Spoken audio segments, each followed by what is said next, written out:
Pada 4 September 1928, seorang lelaki berani bernama George Wood telah mencatat rekod kelajuan air rasmi pertama pada kelajuan 92.8 batu sejam.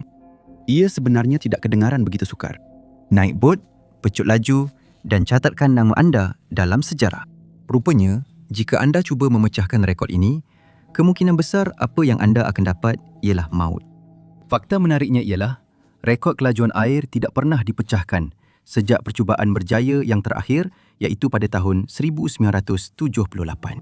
Walaupun dengan semua teknologi moden, gadget terkini dan mesin-mesin yang rumit, rekod yang nampak mudah ini sebenarnya tidak pernah dipecahkan selama berdekad-dekad. Sebagai perbandingan, rekod kelajuan darat yang terakhir telah dicatatkan pada tahun 1997. Jadi kenapa air jauh lebih sukar dan lebih berbahaya berbanding darat? Jika anda pernah berenang di air terbuka, anda tahu betapa tidak menentunya ombak dan arus itu pada badan anda. Apatah lagi pada sebuah mesin yang besar.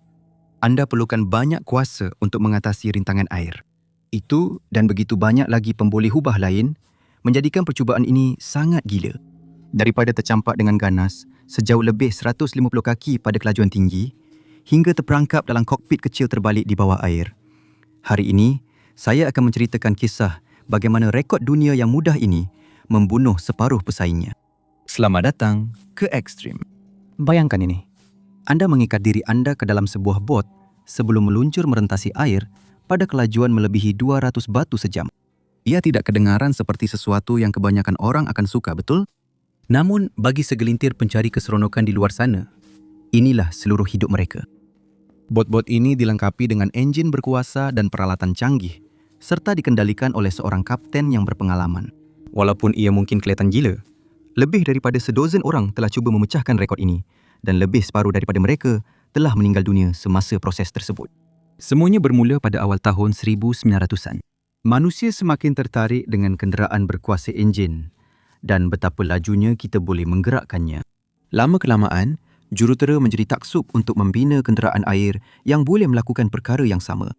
Menjelang tahun 1920, Garfield Wood dari Amerika telah mencatat rekod tidak rasmi pertama untuk kelajuan terpantas yang pernah dicapai di atas air, iaitu lebih 71 batu sejam di Sungai Detroit. Pencapaiannya menjadi penanda aras untuk apa yang dianggap mungkin dan membuatkan beliau berasa bangga. Tetapi apa yang Garfield tidak tahu pada masa itu ialah beliau akan memainkan peranan penting dalam mencipta rekod dunia yang akan meragut banyak nyawa. Di sinilah kisah kita mula mengambil haluan yang suram. Union Internasional Motonautik pertama kali mengiktiraf rekod dunia kelajuan air pada tahun 1928, menjadikannya satu rekod rasmi. Mengikut jejak langkah abangnya, George Wood memutuskan bahawa dia mempunyai apa yang diperlukan untuk memecahkan rekod itu. Menunjukkan bahawa sifat berani memang diwarisi dalam keluarganya. Pada 4 September 1928, beliau berjaya mencapai kelajuan tertinggi 92.8 batu sejam, memecahkan rekod di sungai yang sama seperti abangnya. Sedikit menyimpang sekejap daripada kisah huru-hara ini. Jika anda mahu lebih banyak kisah mentah dan tanpa tapisan yang kami tak boleh tunjuk di sini, sertailah komuniti Ekstrim di Patreon. Kita jumpa anda di Ekstrim yang sebenar. Dua beradik itu telah meletakkan penanda aras yang tinggi dan yang lain juga mahu mendapatkan penghormatan berprestij itu. Ramai pemandu di seluruh dunia berharap untuk digelar lelaki terpantas di atas air. Tetapi kebanggaan negara sering terikat dengan rekod itu dan ahli perniagaan kaya seperti pengerusi Castrol Oil Lorkie Wakefield tidak dapat menahan diri untuk turut serta. Pada tahun 1930, beliau menaja pemandu British Sir Henry Seagrave untuk memecahkan rekod bagi pihak United Kingdom. Henry bukanlah asing dengan situasi berbahaya. Malah, ada yang mengatakan disitulah dia menemui kegembiraan paling besar dalam hidupnya. Dia sudah pun memegang rekod kelajuan darat pada masa itu dan dengan pembiayaan daripada Lorkie, dia berusaha untuk mencapai kejayaan yang lebih hebat. Pada 13 Jun 1930, dia duduk di belakang stereng Miss England II, sebuah bot yang dilengkapi dengan dua enjin pesawat Mercedes yang berkuasa tinggi. Dia dan anak kapalnya bersedia untuk menolak batasan apa yang pernah dianggap mustahil di atas air. Ketua jurutera Victor Halliwell dan Michael Wilcox menghidupkan kapal mereka di tasik Windermere. Dia bermotivasi untuk menjadi lelaki pertama dalam sejarah yang memegang rekod kelajuan darat dan air secara serentak. Walaupun dia tahu risiko yang berkaitan dengan matlamatnya, ia tidak menggugat dirinya. Apa yang dia mahukan hanyalah memecahkan rekod Wood. Dan itulah yang dilakukannya. Mencapai purata kelajuan tertinggi 98.8 batu sejam dalam 2 percubaan pertamanya. Walaupun mendapat sorakan daripada mereka yang menonton, Henry tetap tidak berpuas hati. Dia mahu dikenang dalam sejarah sebagai orang pertama yang bergerak melebihi 100 batu sejam. Jadi, dia kembali ke titik permulaan untuk percubaan kali ketiga. Dia tidak tahu bahawa keinginannya untuk menguji had bot itu akan membawa kepada satu tragedi yang dahsyat tidak lama lagi. Kurang daripada beberapa saat selepas selesai percubaan kedua mereka, pasukan itu berlepas semula. Bunyi deruan angin dan percikan air bergema di latar belakang ketika mereka menambah kelajuan setiap saat. Bot itu bergetar ketika mereka semakin hampir ke tanda 100 batu sejam. Dan kemudian, dengan satu dorongan terakhir, Henry menjadi pemandu pertama yang melepasi had ini. Tetapi kemudian, entah dari mana, bot itu terbalik dengan ganas dan terbang di udara. Ketua juruteranya Victor meninggal dunia serta-merta apabila berat bot yang sangat besar itu bergolek di atas tubuhnya, menghancurkannya. Ketua jurutera beliau yang seorang lagi, Michael, berjaya melarikan diri dengan lengan yang patah selepas tercampak akibat kemalangan itu. Insiden malang itu berlaku dalam sekelip mata, di hadapan orang ramai yang terkejut, dan perkhidmatan kecemasan bergegas membantu Henry yang tidak sedarkan diri di dalam air. Dia sempat sedar seketika selepas ditarik keluar dari air dan bertanya tentang nasib rakan-rakannya. Tetapi kecederaan yang dialaminya semasa kemalangan mengerikan itu meragut nyawanya tidak lama kemudian dan dia meninggal dunia akibat pendarahan dalaman di paru-parunya. Begitu sahaja, rekod kelajuan air yang terkenal itu meragut 2 mangsa pertamanya. Tetapi, ini sudah pasti bukan yang terakhir. Selepas kematian Henry, Miss England II telah diselamatkan dan dibaiki. Dalam beberapa tahun berikutnya, pemandu barunya, Kay Don, akan bersaing sengit dengan Wood apabila mereka berdua memecahkan rekod berkali-kali. Kemajuan dalam teknologi membawa kepada bot yang lebih berkuasa dan akhirnya lebih laju. Dalam dekad-dekad berikutnya, pembinaan bot menjadi satu bentuk seni dan jurutera berusaha untuk mencipta kapal yang sempurna. Menjelang tahun 1950-an, impian untuk mencapai kelajuan tertinggi melebihi 200 batu sejam hampir menjadi kenyataan bagi pemandu berani seperti John Cobb dari England. Walaupun merupakan seorang broker saham London, John mempunyai minat yang mendalam terhadap sisi kehidupan yang berbahaya. Beliau sudah pun memegang rekod kelajuan darat dan pada tahun 1952, beliau ingin mengikut jejak langkah Henry Seagrave dan memegang kedua-dua rekod itu pada masa yang sama. Tetapi untuk melakukannya adalah satu tugas yang amat berbahaya. Pada masa itu, rekod tersebut dipegang oleh pengedar Chrysler di Seattle, Stanley Sayers. Bot beliau dikuasakan oleh enjin pesawat Allison V1710 dan mencapai kelajuan maksimum 178 batu sejam pada bulan Julai. Kurang daripada 3 bulan kemudian, John yakin dia boleh memecahkan rekod itu dan melepasi tanda 200 batu sejam yang sangat berprestij. Pada 29 September, beliau duduk di belakang steering Crusader berkuasa jet miliknya di atas air yang sejuk dan tenang di Loch Ness, Scotland. Dengan komitmen penuh terhadap misinya, si pemberani itu memecahkan rekod terdahulu, mencapai kelajuan maksimum 206 batu sejam. Begitu sahaja, beliau telah mencipta sejarah, menjadi individu pertama yang bergerak pada kelajuan menakjubkan melebihi 200 batu sejam di atas air. Namun, peraturan penetapan rekod memerlukan pemandu untuk melakukan larian kedua. Jadi, untuk merebut gelaran lelaki terpantas di atas air di dunia, beliau perlu mencapai kelajuan itu sekali lagi. Tetapi, pada percubaan kedua, beliau tidak begitu bernasib baik. John berlepas sekali lagi dari tempat permulaan, meningkatkan kelajuannya setiap saat. Semasa beliau terus menekan pendikit, botnya mencapai kelajuan yang belum pernah dicapai ketika ia meluncur di atas air. Sebaik sahaja beliau menghampiri tanda 210 batu sejam, Crusader melantun tanpa kawalan selepas bertembung dengan ombak liar. Bot-bot berhampiran tidak mengosongkan kawasan seperti yang diarahkan sebelum ini, lalu meninggalkan arus kuat di air. Kemudian, malapetaka berlaku. Bot John menghentam ombak yang lebih besar, memaksa Crusader terangkat ke udara. Apabila ia jatuh, bot itu berkecai apabila menghentam permukaan air, melemparkan beliau lebih 150 ela merentasi air. Pasukan penyelamat bergegas untuk membantunya. Beliau ditarik keluar dari air dalam keadaan tidak sedarkan diri. Kekuatan hentaman yang sangat dahsyat itu telah mematahkan lehernya dan pelumba terkenal British itu disahkan meninggal dunia di tempat kejadian. Keinginannya untuk menjadi yang terbaik di dunia akhirnya menyebabkan beliau mengorbankan nyawanya. Rekod kelajuan air yang terkenal dengan reputasi buruk itu kini telah meragut mangsa ketiganya. Walaupun kematian tragis John, mereka yang berjuang untuk gelaran yang diidamkan itu tetap bertekad untuk memegang rekod tersebut. Kurang daripada 2 tahun kemudian, ahli perindustrian tekstil Itali, Mario Verga, menyertai perlumbaan itu. Didorong oleh hadiah 5 juta lira yang ditawarkan oleh Persekutuan Bot Laju Itali kepada sesiapa yang dapat memecahkan rekod itu, beliau membina sebuah hidroplan bernama Laura 3, dinamakan sempena anak perempuannya yang masih muda. Walaupun ia sangat laju, ia juga sangat tidak stabil. Tetapi Verga sudah biasa dengan kehidupan yang serba pantas. Dia menghabiskan bertahun-tahun berlumba bot dan tidak teragak-agak untuk memecut laju.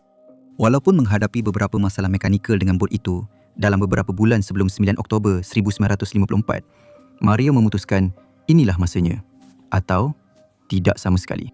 Dana beliau semakin berkurangan dan peluang untuk merebut hadiah 5 juta lira semakin terlepas dari genggamannya. Setelah kehabisan sabar, beliau memulakan perjalanan dan memecut merentasi tasik Iseo di utara Itali pada waktu tengah hari dengan kelajuan hampir 190 batu sejam. Tetapi di sinilah beliau menemui takdirnya. Ketika bot itu melantun di atas air 2 kali, hidungnya terangkat lebih tinggi sebelum terbang ke udara, melakukan 1 pusingan salto. Pada masa yang sama, Mario telah tercampak keluar dari kokpit dengan kelajuan yang luar biasa dan tidak mempunyai peluang untuk selamat. Sama seperti John Cobb, usaha untuk menjadi lelaki terpantas di dunia di atas air telah meragut nyawanya. Pada waktu yang hampir sama dengan kematian malang Mario, seorang lagi juruterbang yang berpotensi telah bekerja di belakang tabir, berharap untuk memecahkan rekod kelajuan di atas air. Donald Campbell baru sahaja menyiapkan pembinaan sebuah hidroplan berkuasa jet yang anggun dan laju yang dinamakan Bluebird K7. Ia dianggap sebagai reka bentuk yang sangat maju, diperbuat sepenuhnya daripada keluli dan aluminium. Seperti ramai sebelum beliau, Donald mempunyai minat yang mendalam terhadap kelajuan. Segala-galanya dalam hidupnya berkisar kepada memecahkan rekod kelajuan di darat dan air, dan beliau menumpukan hampir seluruh masanya untuk tujuan itu. Pada Julai 1955, beliau akhirnya mencapai impiannya dan mencipta rekod kelajuan air yang baharu selepas mencapai kelajuan 202 batu sejam di Ullswater, Cumbria, England. Tetapi ini hanyalah permulaan kepada kerjaya beraninya. Sepanjang 9 tahun berikutnya, beliau akan memecahkan rekod itu sebanyak 6 kali lagi, menjadi pemegang rekod kelajuan air terhebat dalam sejarah. Sehingga hari ini, beliau kekal sebagai satu-satunya individu dalam sejarah yang mencipta rekod kelajuan darat dan air dunia dalam tahun yang sama, iaitu pada tahun 1964. Pada 31 Disember di Tasik Dumbliung, beliau mengikat dirinya di dalam kokpit K7 kesayangannya dan meluncur merentasi air pada kelajuan luar biasa 276 batu sejam. Tetapi beliau tidak pernah berpuas hati dan sentiasa berusaha untuk melangkaui batasan. Malangnya, keinginannya untuk dikenang sebagai salah seorang lelaki terpantas dalam sejarah telah membawa beliau kepada nasib yang sama seperti ramai lagi yang telah kami sebutkan dalam video ini. Pada 4 Januari 1967, Donald dengan K7-nya mencapai kelajuan yang menakjubkan, iaitu 295 batu sejam. Beliau yakin rekod baharu sudah hampir dicapai dan perlu melengkapkan satu lagi pusingan untuk mengesahkannya secara rasmi.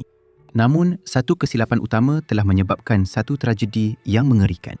Donald segera memusingkan botnya untuk percubaan kedua tanpa membiarkan air tenang terlebih dahulu. Ketika beliau menghampiri kelajuan 318 batu sejam, beliau mula hilang kawalan dan muncung bot mula terangkat. Dari sini, tiada apa yang Donald boleh lakukan dan nasibnya telah ditentukan. Bluebird melambung ke udara dan terbalik sebelum menghentam perairan Cold Lake dengan kuat.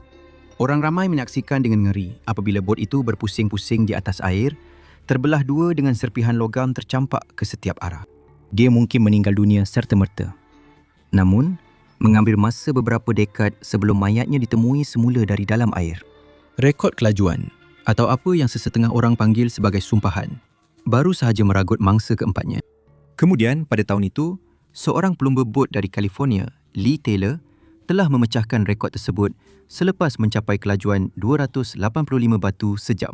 Minat orang ramai terhadap rekod kelajuan air nampaknya telah berkurangan untuk tempoh 10 tahun berikutnya. Mungkin jumlah kematian yang terlalu banyak berkaitan dengan rekod tersebut menyebabkan pencari cabaran memilih untuk mencuba cabaran lain.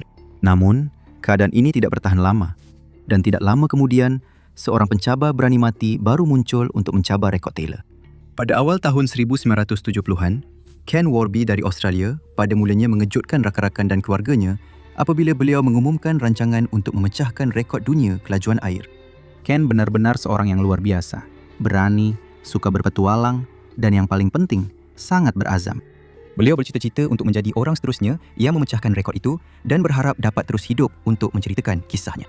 Didorong oleh percubaan berani idolanya, Donald Campbell, jika Ken berjaya memecahkan rekod itu, beliau akan menjadi orang pertama dari luar Amerika Syarikat, United Kingdom dan Ireland yang melakukannya. Menjelang tahun 1972, beliau telah mula bekerja pada botnya di halaman belakang rumah. Mereka bentuk dan membina badan bot itu sendiri. Ken menggerakkan kenderaan air itu menggunakan 3 enjin Westinghouse tentera yang diperolehnya di lelongan dengan harga $265 dan menamakan karya agungnya sebagai Spirit of Australia. Jirannya menganggap dia gila, tetapi bagi rakan-rakan rapatnya, dia sangat fokus dan mempunyai keberanian yang luar biasa. Pada 20 November 1977, beliau sudah bersedia untuk mengejutkan dunia. Ken membawa botnya ke empangan Blowering di Sungai Tamut, New South Wales, Australia. Dari situ, beliau akan mencipta sejarah. Sebilangan kecil penonton berkumpul untuk menyaksikan percubaan beraninya. Matahari Australia yang panas memancar ke atas botnya ketika beliau menderumkan enjin di atas air terbuka. Beliau telah menghabiskan beberapa tahun terakhir hidupnya membuat persiapan untuk detik ini, dan kini ia telah tiba. Menahan rasa teruja dan takut dengan keberanian yang luar biasa, Ken membiarkan pendikit terbuka sepenuhnya. Lalu beliau meluncur merentasi air. Selepas 2 percubaan yang diperlukan untuk memecahkan rekod itu, Ken pasti tidak percaya kerana beliau baru sahaja memecahkan rekod Lee Taylor selepas mencapai kelajuan tertinggi hampir 289 batu sejam. Komuniti kelajuan air terkejut dengan pencapaian Ken yang entah bagaimana telah berjaya melakukan sesuatu yang mustahil. Tetapi beliau belum selesai lagi. Berita tentang pencapaian dari Australia itu tersebar ke seluruh dunia dan beliau tidak lama kemudian mendapat tajaan yang sangat diperlukan daripada jenama pakaian renang Speedo. Pada tahun berikutnya, beliau bersedia untuk sekali lagi menguji had apa yang dianggap mungkin dengan cubaan untuk melepasi had 300 batu sejam. Pada 8 Oktober 1978, beliau kembali ke empangan Blowering sekali lagi dengan harapan untuk memecahkan rekodnya sendiri. Kali ini, beliau mempunyai versi yang dinaik taraf daripada bot terdahulunya yang telah dibina semula dengan bantuan daripada Tentera Udara Australia. Adakah beliau akan berjaya dalam percubaannya atau adakah beliau akan menemui nasib yang mengerikan seperti ramai wira beliau termasuk Campbell? Ketika sekumpulan kecil orang berkumpul berampiran bot itu, pembantu-pembantunya mengikat Ken ke dalam kokpit bergaya pesawat itu. Beberapa saat sebelum beliau menghidupkan enjin, beliau memandang pasukannya dan berkata, "Anda tidak memandu bot itu, anda memakainya." Dengan kata-kata yang tidak dapat dilupakan itu, beliau memulakan perjalanan merentasi air dan kelajuannya semakin meningkat setiap saat berlalu. Spirit of Australia meluncur ke hadapan dalam garis lurus, meluncur di permukaan air sambil perlahan-lahan bergoyang dari satu sisi ke sisi yang lain.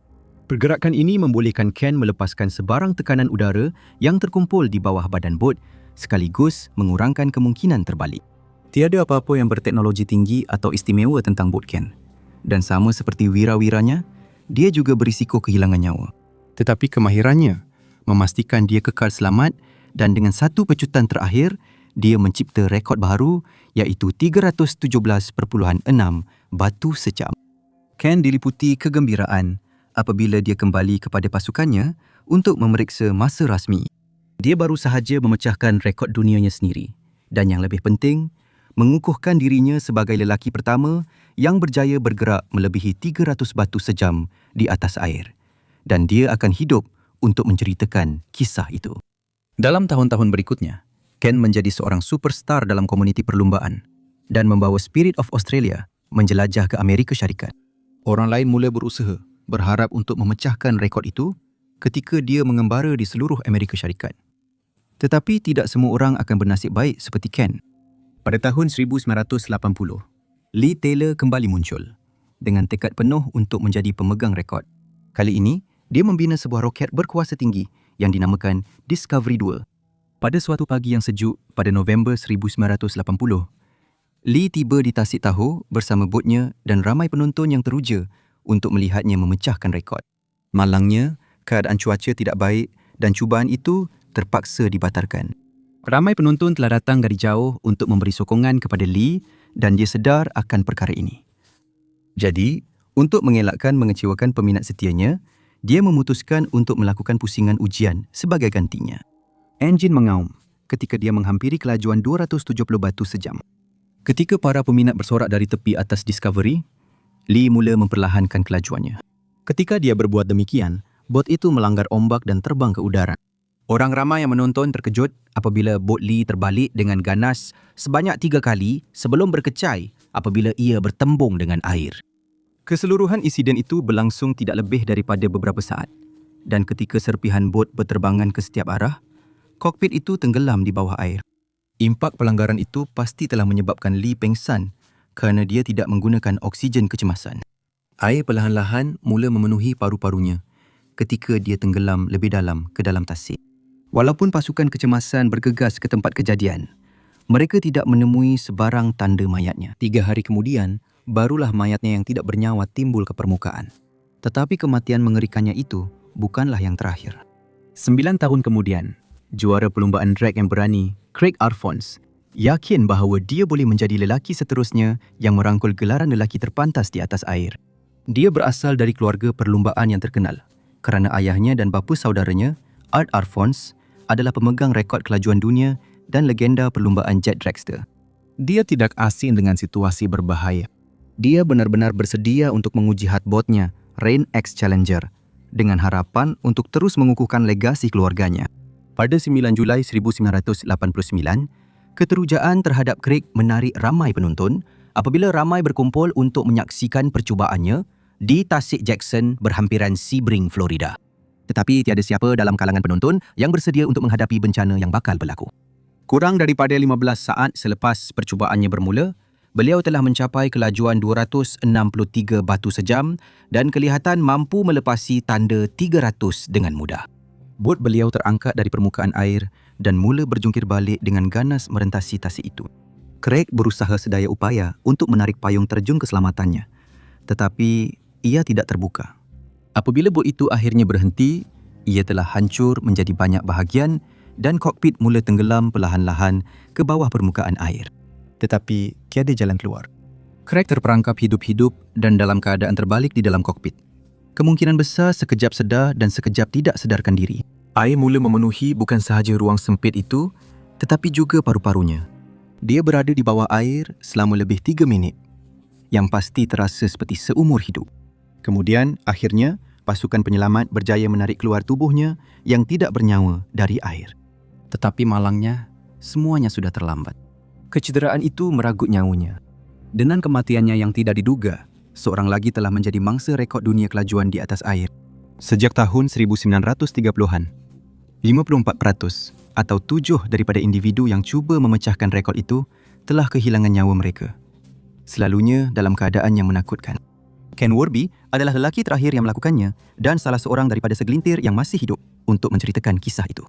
Walaupun bahaya yang dikaitkan dengan rekod itu, minat untuk memecahkan rekod kelajuan air masih berterusan dan banyak pasukan di seluruh dunia sedang membina bot-bot baru dengan harapan untuk mengatasi pencapaian Ken Warby yang telah lama bertahan.